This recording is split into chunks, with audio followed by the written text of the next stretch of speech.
എല്ലാവർക്കും നമസ്കാരം. Welcome back to Niyans. Beetroot കൊണ്ട് നല്ല അടിപൊളി ടേസ്റ്റിൽ തയ്യാറാക്കിയിട്ടുള്ള 4 തരം കറികളുടെ റെസിപ്പിയാണ് ഇന്നത്തെ വീഡിയോയിലുള്ളത്. ആദ്യം ബീട്രൂട്ടും തൈരും കൊണ്ടുള്ളൊരു കറിയാണ്. ഇതെങ്ങനെയാണ് തയ്യാറാക്കുന്നത് നോക്കാം. ഈ കറി തയ്യാറാക്കുന്നതിന് വേണ്ടി ഇത്രയും വലുപ്പത്തിലുള്ളൊരു ബീട്രൂട്ട് എടുത്തിട്ടുണ്ട്. ഒരുപാട് വലുപ്പമുള്ളതല്ല, ഒരു മീഡിയം സൈസ് വലുപ്പത്തിലുള്ള ബീട്രൂട്ടാണ് എടുത്തിരിക്കുന്നത്. ഇതിനെ ഇതേപോലെ തൊലി കളഞ്ഞെന്ന് നന്നായിട്ട് വൃത്തിയാക്കി എടുക്കാം. തൊലിയൊക്കെ കളഞ്ഞ് നന്നായിട്ട് കഴുകി വൃത്തിയാക്കിയ ബീട്രൂട്ടിന് ഇനി നമുക്കിതൊന്ന് മുറിച്ചെടുക്കണം. അപ്പോൾ ഈ ഒരു വലിപ്പത്തിൽ ചെറിയ ചെറിയ പീസസ് ആയിട്ടൊന്ന് കട്ട് ചെയ്തെടുക്കാം. നമ്മൾ ഉരുളക്കിഴങ്ങൊക്കെ കറി വയ്ക്കാൻ എടുക്കത്തില്ലേ, ആ ഒരു വലിപ്പത്തിൽ ഇതിനെ ഒന്ന് മുറിച്ചെടുക്കണം.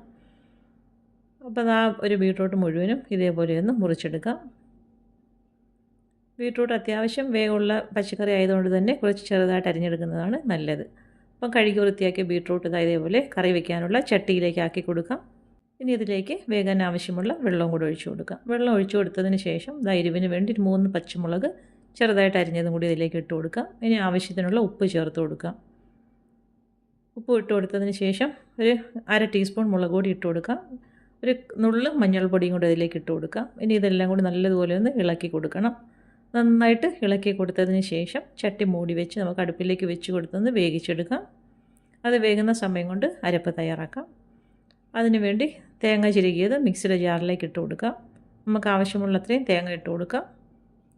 അതിനുശേഷം അതിലേക്ക് 3-4 ചെറിയ ഉള്ളി തൊലി കളഞ്ഞ് നന്നായിട്ട് കഴുകി വൃത്തിയാക്കിയത് ഇട്ട് കൊടുക്കുന്നുണ്ട്. ഒരു 1/4 ടീസ്പൂൺ അളവിൽ ജീരകവും കൂടി ചേർത്ത് കൊടുക്കാം.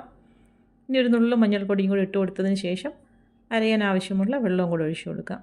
ഇനി ഇത് നന്നായിട്ടൊന്ന് അരച്ചെടുക്കണം. ഇതുപോലെ നന്നായിട്ട് അരച്ചെടുക്കാം. അരച്ചെടുത്തതിന് ശേഷം ഇനി ഇതിലേക്ക് ഒരു 1/4 കപ്പ് തൈരും കൂടി ചേർത്ത് കൊടുക്കാം.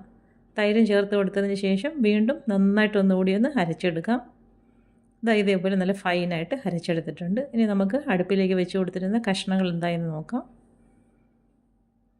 അപ്പോൾ ബീട്രൂട്ടൊക്കെ വെന്ത് വന്നിട്ടുണ്ട്. നല്ലതുപോലെ ഒന്ന് ഇളക്കി കൊടുക്കാം. ഈ ഒരു രീതിയിൽ നന്നായിട്ട് ഇളക്കി കൊടുത്തതിന് ശേഷം ഇനി ഇതിലേക്ക് ചേർത്ത് കൊടുക്കേണ്ടത് പച്ചമാങ്ങയാണ്. ഒരു 3-4 കഷ്ണം പച്ചമാങ്ങ ഇതിലേക്ക് ചേർത്ത് കൊടുക്കാം. അപ്പോൾ പുളിക്ക് ആവശ്യമുള്ള പച്ചമാങ്ങയും കൂടി ചേർത്ത് കൊടുക്കുന്നുണ്ട്. മാങ്ങ ഇട്ട് കൊടുത്തതിന് ശേഷം ഇനി ചട്ടി ഒന്നുകൂടി മൂടി വയ്ക്കാം. മൂടി വെച്ച് മാങ്ങ വേകുന്നത് വരെ ഒന്ന് വെയിറ്റ് ചെയ്യാം. അപ്പോൾ മാങ്ങയൊക്കെ വെന്ത് വന്നിട്ടുണ്ട്. വീണ്ടും നന്നായിട്ടൊന്ന് ഇളക്കി കൊടുക്കാം. അപ്പോൾ കഷ്ണങ്ങളൊക്കെ നല്ലതുപോലെ വെന്ത് പരുവായി വന്നിട്ടുണ്ട്. ഇനി നമുക്കിതിലേക്ക് അരപ്പൊഴിച്ച് കൊടുത്താൽ മതിയാകും. ഇതേപോലെ നന്നായിട്ടൊന്ന് ഇളക്കി കൊടുത്തതിന് ശേഷം തയ്യാറാക്കി വെച്ചിരിക്കുന്ന അരപ്പ് ഇതിലേക്ക് ഒഴിച്ചു കൊടുക്കാം. അരപ്പ് ഒഴിച്ചു കൊടുത്തതിന് ശേഷം മിക്സിയുടെ ജാറിലേക്ക് തന്നെ കുറച്ച് വെള്ളവും കൂടെ ഒഴിച്ചു കൊടുക്കാം. ഇനി അതിലേക്ക് കറിക്ക് ആവശ്യമുള്ള വെള്ളവും കൂടി ചേർത്ത് കൊടുക്കണം.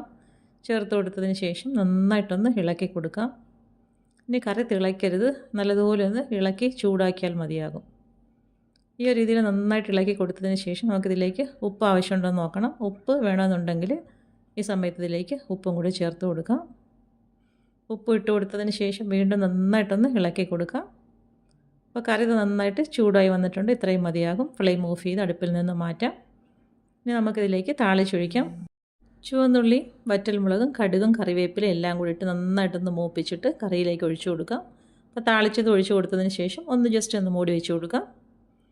അതിനുശേഷം ചട്ടി തുറന്ന് നല്ലതുപോലെ ഒന്ന് ഇളക്കി കൊടുക്കാം. അപ്പോൾ താളിച്ചതൊക്കെ നന്നായിട്ട് എല്ലാ ഭാഗത്തും ആകത്തക്ക രീതിയിൽ ഇതേപോലെ നന്നായിട്ടൊന്ന് ഇളക്കി കൊടുക്കാം. അപ്പോൾ നമ്മുടെ നല്ല സൂപ്പർ ടേസ്റ്റുള്ള ബീട്രൂട്ട് കറി റെഡിയായി കഴിഞ്ഞു. അടുത്തത് ബീട്രൂട്ട് കൊണ്ട് ഒരു വെറൈറ്റി രീതിയിൽ തയ്യാറാക്കിയിട്ടുള്ള തോരനാണ്. അപ്പോൾ ഈ തോരൻ തയ്യാറാക്കുന്നതിന് വേണ്ടി ഒരു ബീട്രൂട്ട് തോലൊക്കെ കളഞ്ഞ് നന്നായിട്ടൊന്ന് കഴുകി വൃത്തിയാക്കി എടുത്തിട്ടുണ്ട്. ഇനി ഇതിനെ വളരെ കനം കുറച്ചൊന്ന് അരിഞ്ഞെടുക്കണം. അപ്പോൾ ആദ്യം ഇതേപോലെ ഒന്ന് സ്ലൈസ് ചെയ്തെടുക്കാം. കനം കുറച്ചൊന്ന് സ്ലൈസ് ചെയ്തതിന് ശേഷം ഇതിനെ അടുക്കി പിടിച്ചിട്ട് നീളത്തിൽ ഇതേപോലെ ഒന്ന് അരിഞ്ഞെടുക്കാം. നമ്മൾ മെഴുക്ക് പുരട്ടിക്കൊക്കെ അരിയുന്ന ആ ഒരു വലുപ്പത്തിൽ നന്നായിട്ട് കനം കുറച്ച് അരിഞ്ഞെടുക്കാം. എത്രത്തോളം കനം കുറയുന്നു അത്രത്തോളം നല്ലതാണ്. അപ്പോൾ എടുത്ത് വെച്ച് ബീട്രൂട്ട് ഇതേപോലെ ഇങ്ങനെ ഒന്ന് അരിഞ്ഞെടുത്തിട്ടുണ്ട്. ഇനി ഇത് വേവിക്കാനുള്ള പാത്രത്തിലേക്ക് മാറ്റി കൊടുക്കാം. ഇതേപോലെ പാത്രത്തിലേക്ക് ആക്കി കൊടുത്തതിന് ശേഷം അതിലേക്ക് ആവശ്യത്തിനുള്ള ഉപ്പ് ചേർത്ത് കൊടുക്കാം. ഉപ്പും ചേർത്ത് കൊടുത്തതിന് ശേഷം വേകാൻ ആവശ്യമുള്ള കുറച്ച് വെള്ളം, വളരെ കുറച്ച് വെള്ളം മതിയാകും. ബീട്രൂട്ടൊക്കെ പെട്ടെന്ന് വെന്ത് കിട്ടും. അപ്പം ആ ഒരളവിൽ വെള്ളവും കൂടെ ഒഴിച്ച് കൊടുത്ത് നന്നായിട്ടൊന്ന് മിക്സ് ചെയ്ത് കൊടുക്കുക. അപ്പോൾ ചേർത്ത് കൊടുത്ത ഉപ്പ് വെള്ളത്തിൽ നല്ലതുപോലെ ഒന്ന് മിക്സ് ചെയ്ത് കൊടുത്തതിന് ശേഷം പാത്രം മൂടി വെച്ച് അടുപ്പിലേക്ക് വെച്ച് കൊടുത്ത് വേവിച്ചെടുക്കാം. അത് വേകുന്ന സമയം കൊണ്ട് കുറച്ച് സാധനങ്ങളൊന്ന് വറുത്ത് പൊടിക്കാനുണ്ട്. അപ്പോൾ അതിന് വേണ്ടി പാൻ അടുപ്പിലേക്ക് വെച്ച് കൊടുത്ത് വെളിച്ചെണ്ണ ഒഴിച്ച് കൊടുക്കാം. വെളിച്ചെണ്ണ ഒന്ന് ചൂടായി വരുമ്പോൾ അതിലേക്ക് ഒരു ടേബിൾ സ്പൂൺ ഉഴുന്നും കൂടി ഇട്ട് കൊടുക്കാം. അതിൻ്റെ കൂടെ തന്നെ ഒരു 4 വറ്റൽമുളകും കൂടി ചേർത്ത് കൊടുക്കാം. പിന്നീട് അതിലേക്ക് ഒരു 1/4 ടീസ്പൂണോളം ജീരകവും കൂടി ചേർത്ത് കൊടുത്ത് ഇനി എല്ലാം കൂടി നന്നായിട്ടൊന്ന് വറുത്തെടുക്കണം. അപ്പോൾ ഇതൊക്കെ നല്ലതുപോലെ മൂത്ത് വരുമ്പോൾ കളർ മാറിക്കിട്ടും. ആ ഒരു പരുവം വരെ നല്ലതുപോലെ ഒന്ന് ഇളക്കി കൊടുക്കാം. ഇതെല്ലാം എണ്ണയിൽ കിടന്ന് പെട്ടെന്ന് തന്നെ ഒരു ഫ്രൈ ആയി കിട്ടുന്ന ഐറ്റംസാണ്. അപ്പോൾ ഇതേപോലെ നന്നായിട്ടൊന്ന് മൂത്ത് വരുന്ന സമയത്ത് കുറച്ച് കറിവേപ്പിലയും കൂടെ അതിലേക്ക് ഇട്ട് കൊടുക്കാം. അതിൻ്റെ കൂടെ തന്നെ കുറച്ച് തേങ്ങ ചിരകിയതും കൂടി ചേർത്ത് കൊടുക്കണം. നമുക്ക് ആവശ്യമുള്ള അത്രയും തേങ്ങ ഇതിലേക്ക് ചേർത്ത് കൊടുത്തതിന് ശേഷം ഇനി ആ തേങ്ങ മൂക്കുന്നത് വരെ ഒന്ന് ഇളക്കി കൊടുക്കാം. എണ്ണയിൽ കിടന്ന് മൂക്കുന്നത് കൊണ്ട് തന്നെ തേങ്ങ വളരെ പെട്ടെന്ന് തന്നെ മൂത്ത് കിട്ടും. നന്നായിട്ടൊന്ന് കളർ മാറി ഒരു ഗോൾഡൻ യെല്ലോ കളർ ആകുമ്പോഴേക്കും ഫ്ലെയിം ഓഫ് ചെയ്ത് കൊടുക്കാം. എന്നിട്ട് വേണം നമുക്കൊന്ന് പൊടിച്ചെടുക്കാൻ. ഇപ്പം നന്നായിട്ട് പരുവായി വന്നിട്ടുണ്ട്. ഈ ഒരു സമയമാകുമ്പോഴേക്കും ഫ്ലെയിം ഓഫ് ചെയ്ത് അടുപ്പിൽ നിന്ന് മാറ്റി തണുക്കാൻ വേണ്ടി വെക്കാം. വേഗം വെച്ചിരുന്ന ബീട്രൂട്ട് ഇടയ്ക്കൊന്ന് ഇളക്കി കൊടുക്കാം. ഇളക്കി കൊടുത്തതിന് ശേഷം വീണ്ടും നല്ലതുപോലെ ഒന്ന് ഫ്ലെയിം സിമ്മിലാക്കി കൊടുത്തതിന് ശേഷം മൂടി വയ്ക്കാം. മൂടി വെച്ചതിന് ശേഷം ഇനി നമ്മൾ നേരത്തെ വറുത്ത് വെച്ചിരുന്നത് നന്നായിട്ട് തണുത്തിട്ടുണ്ട്. ആ ഒരു സമയത്ത് ഇത് മിക്സിയുടെ ജാറിലേക്ക് ഇട്ട് കൊടുത്തൊന്ന് പൊടിച്ചെടുക്കണം. അപ്പോൾ നന്നായിട്ട് തണുത്തതിന് ശേഷം ഇതേപോലെ ജാറിലേക്ക് ഇട്ട് കൊടുക്കാം. ഇട്ട് കൊടുത്തിനി അതൊന്ന് പൊടിച്ച് മാറ്റി വയ്ക്കാം. അപ്പോൾ ഇതേപോലെ ജാറിലേക്ക് ആക്കി കൊടുത്തതിന് ശേഷം നല്ലതുപോലെ ഒന്ന് പൊടിച്ചെടുക്കാം. ഈ ഒരു രീതിയിൽ പൊടിച്ചെടുത്തിട്ടുണ്ട്. ഇനി നമുക്ക് ആ ബീട്രൂട്ട് വെന്തതിനെ പാത്രത്തിൽ നിന്ന് മാറ്റിയതിന് ശേഷം അതിലേക്ക് കുറച്ച് വെളിച്ചെണ്ണ ഒഴിച്ചു കൊടുക്കാം. വെളിച്ചെണ്ണ നന്നായിട്ട് ചൂടായി വരുമ്പോൾ കുറച്ച് കടുകും കറിവേപ്പിലയും ഇട്ട് കൊടുത്തൊന്ന് മൂപ്പിച്ചെടുക്കാം. അത് രണ്ടും കൂടി മൂത്ത് വരുന്ന സമയത്ത് അതിലേക്ക് ഒരു സവാള ചെറുതായിട്ട് അരിഞ്ഞത് ഇട്ട് കൊടുക്കണം. വളരെ കനം കുറച്ച് അരിഞ്ഞതാണ്. അപ്പോൾ അത് നല്ലതുപോലെ ഒന്ന് വഴറ്റി കൊടുക്കാം. സവാള വഴറ്റാൻ വെക്കുന്നതിൻ്റെ കൂട്ടത്തിൽ തന്നെ ആവശ്യത്തിനുള്ള ഉപ്പും കൂടി ചേർത്ത് കൊടുക്കാം. നമ്മൾ ബീട്രൂട്ടിന് ഉപ്പ് ഇട്ട് കൊടുത്തിരുന്നു. അപ്പം അതിന് ആവശ്യമുള്ള അത്രയും ഉപ്പ് മാത്രം ചേർത്ത് കൊടുത്താൽ മതിയാകും. ഉപ്പും ഇട്ട് കൊടുത്ത് വീണ്ടും നല്ലതുപോലെ ഒന്ന് ഇളക്കി കൊടുക്കാം. സവാളന് നന്നായിട്ടൊന്ന് വഴണ്ട് കിട്ടണം.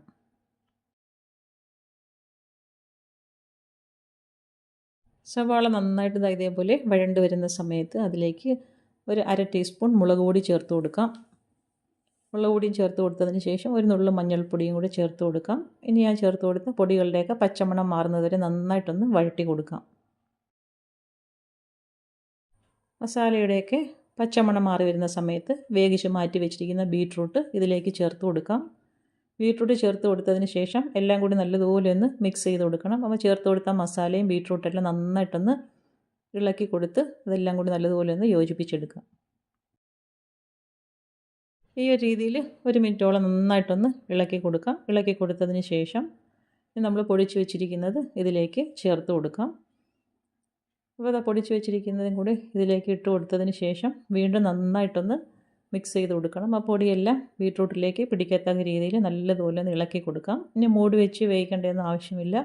ഈ ഒരു രീതിയിൽ പൊടികളും ചേർത്ത് കൊടുത്തതിന് ശേഷം നന്നായിട്ട് മിക്സ് ചെയ്ത് കൊടുത്താൽ മതിയാകും. ഈ സമയത്തൊക്കെ ഫ്ലെയിം മീഡിയത്തിലായിരുന്നാൽ മതി. അപ്പോൾ ഈ ഒരു രീതിയിൽ നന്നായിട്ട് ഇളക്കി കൊടുത്തതിന് ശേഷം അടുപ്പിൽ നിന്ന് മാറ്റാം. എപ്പോഴും ഒരേ രീതിയിലുള്ള തോരൻ വയ്ക്കാതെ ഈ ഒരു രീതിയിലൊക്കെ വെറൈറ്റി ആയിട്ട് മാറ്റി ട്രൈ ചെയ്ത് നോക്കും. നല്ല സൂപ്പർ ടേസ്റ്റാണ്.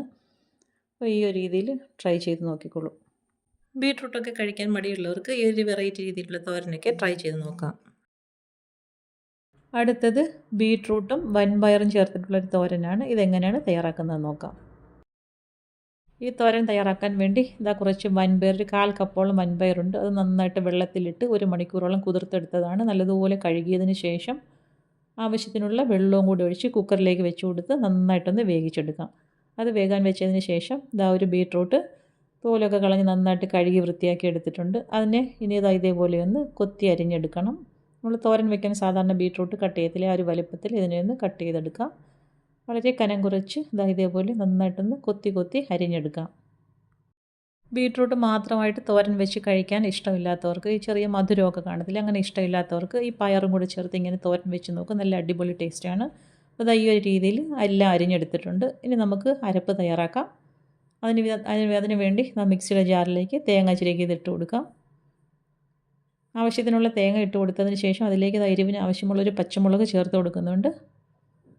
ഇനി അതിലേക്ക് ഒരു 1/4 ടീസ്പൂൺ മഞ്ഞൾപ്പൊടിയും, ഒരു 1/4 ടീസ്പൂൺ ജീരകവും, 1/2 ടീസ്പൂൺ അളവിൽ മുളക് പൊടിയും കൂടെ ചേർത്ത് കൊടുക്കുന്നുണ്ട്. ഇനി ഒരു 3-4 വെളുത്തുള്ളിയും കൂടെ ചേർത്ത് കൊടുക്കുക. ഇത് ചതച്ച വെളുത്തുള്ളിയായിരുന്നു.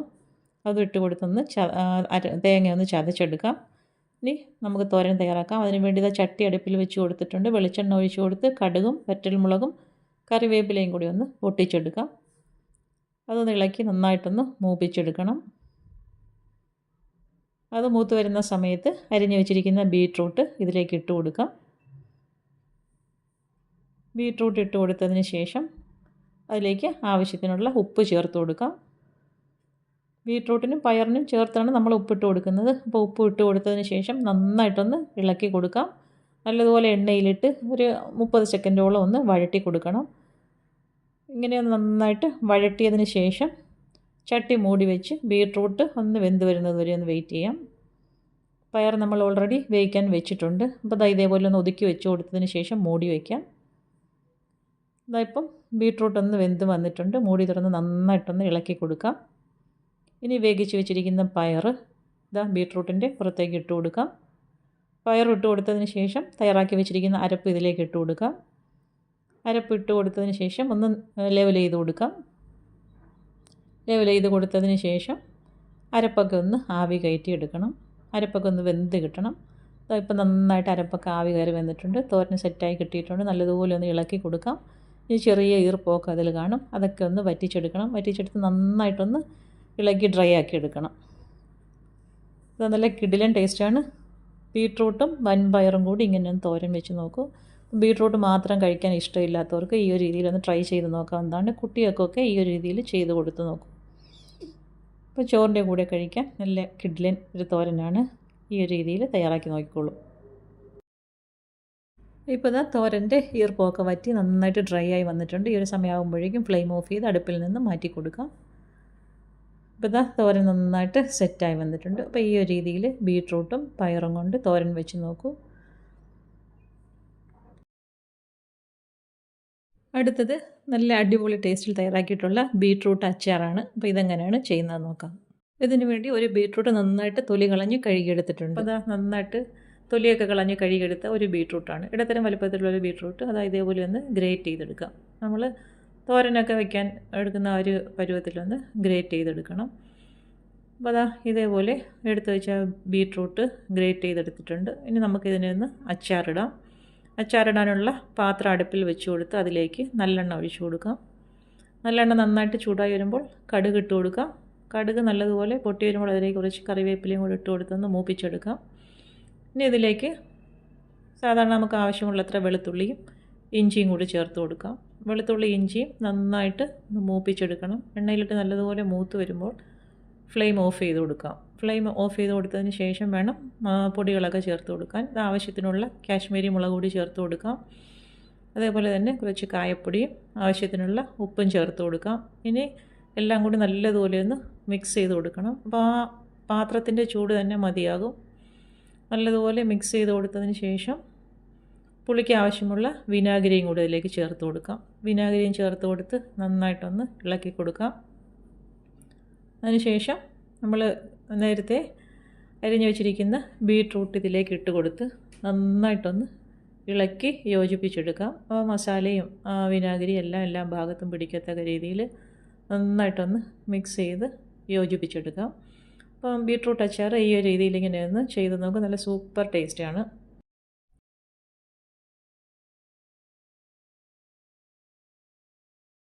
അപ്പോൾ ഇന്നത്തെ വീഡിയോ ഇത്രയേ ഉള്ളൂ. ഇഷ്ടമായ ലൈക്ക് ചെയ്ത് സബ്സ്ക്രൈബ് ചെയ്ത് സപ്പോർട്ട് ചെയ്തേക്കൂ. എന്തെങ്കിലുമൊക്കെ അഭിപ്രായങ്ങളുണ്ടെങ്കിൽ കമൻറ്റ് ചെയ്യൂ.